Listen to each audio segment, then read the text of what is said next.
Welcome back to another Parts Avatar video. Today we'll be showing you how to do a complete brake overhaul on your car. So in our case, we're going to use our E90 335i and put on some fresh pads and rotors. So let's get right into it.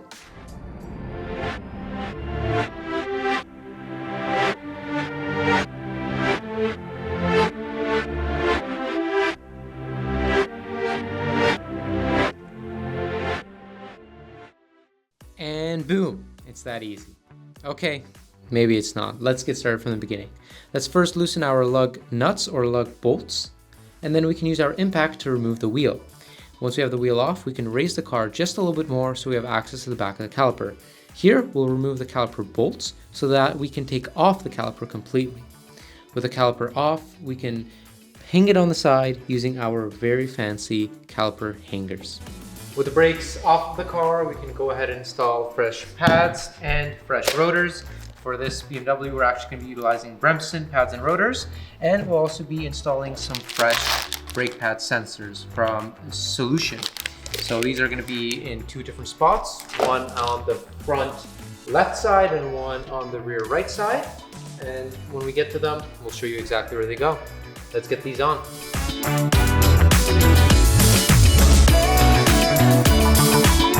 Let's go ahead and pull out the old brake pads. We can have a quick look at them and see that they were in dire need of a replacement. So this brake job was done just in time. Next, let's not forget to remove our retainer clip. The retainer clip is actually what holds in the brake pad into the caliper and ensures that it is nice and tight and doesn't make any weird noises. Our kit actually comes with a fresh pair of these. With the retainer clip out of the way, we can pull out our caliper slider. This needs to be cleaned up and lubricated. So let's make sure we go ahead and grab some copper anti-seize. Copper anti-seize is perfect as it resists high temperature and it'll ensure that these sliders are working as they should. Now the cleaning portion, I probably should have done this first, but let's grab our wire brush and move all that grime and brake dust out of the way so our new pads could be seated perfectly.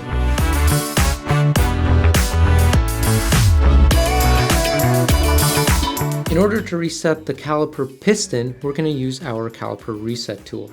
This tool is available at partsavatar.ca and it's extremely simple to use. This will actually help us reset the caliper's piston into its factory position so we can install brand new fresh brake pads onto these calipers. If you don't have one of these tools and are already in progress of your brake change, you can use a C-clamp or a similar compression tool.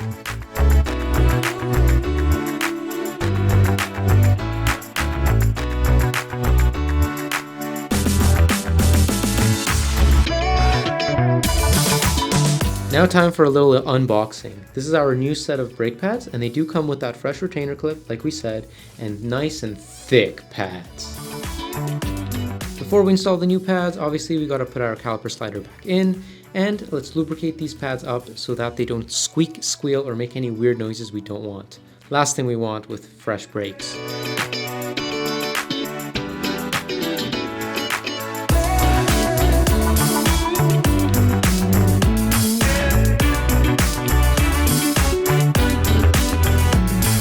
With the pads all lubricated up, we can slide them in right into the caliper slider, or right into the caliper basically, so they're nice and seated and ready to be put on the fresh rotor.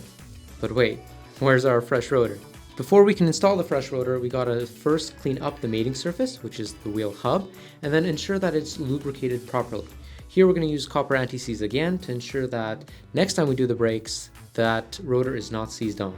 Let's spray down the rotor with some brake clean so we get all the oil and grease off of it and install it.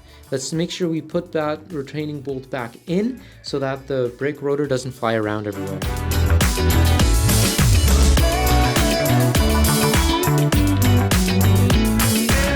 With the brake rotor installed, we can put the caliper on and use the caliper bolts in the rear to line it up.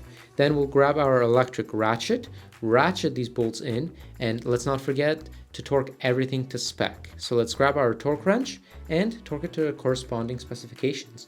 We'll have those linked down in the bio. Just like we removed it, now we want to install that retaining clip. This will prevent the pads from sliding around or making any weird noises that we don't want.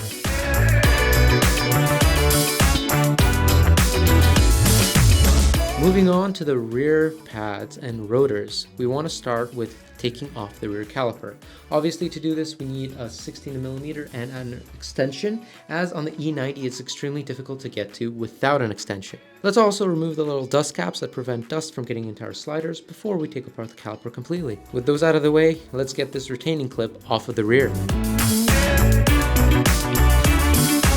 With everything disassembled, let's grab our electric ratchet and take off the caliper completely. Here we might need a little bit more motivation, so let's grab our pry bar and pry this whole caliper off of the rear rotors.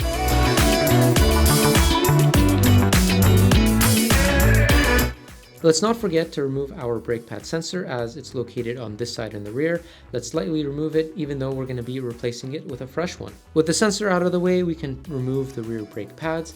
As we can see in this case, the brake pads still had loss of life, but the rotors were in dire need of replacement. Just as we did in the front, let's clean up these caliper sliders, and let's recess our caliper piston. With everything cleaned up and reset, we can install our newly lubricated brake pads, and then we can take off our old rotor. Now, in order to remove the rear brake rotor, first we have to take off the retaining bolt. Once the retaining bolt is off, we'll need some heavy motivation, so we'll use our sledgehammer to remove the actual rotor off the hub as it's corroded on. If the sledgehammer won't be enough, let's grab some WD-40, let it sit for a little bit, and then knock it again with the hammer until it's off. This is why it's extremely important to clean our surfaces and remove any prior existing corrosion. So let's take our wire brush, clean up this surface, and then use some brake clean to clean off any grease or grime, and then lubricate it up with some nice anti-seize, so next time we don't have to grab that sledgehammer again. Reinstallation is pretty easy. Grab the rotor, get that retaining bolt, line it up so this rotor doesn't go flying everywhere. Now time for that brake pad sensor. Let's remove the fender liner so we get access to where the connector sits. Once we have access to the connector, we lightly unplug it and then remove it from each of the clips. We want to make sure we go lightly because we do not want to break any of these clips that hold the wire in place, as then we'll have to mess around with zip ties or other things.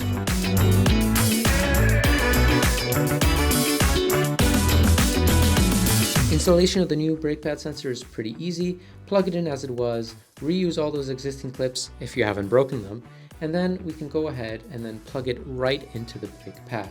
It's pretty easy as this goes into the back rear pad.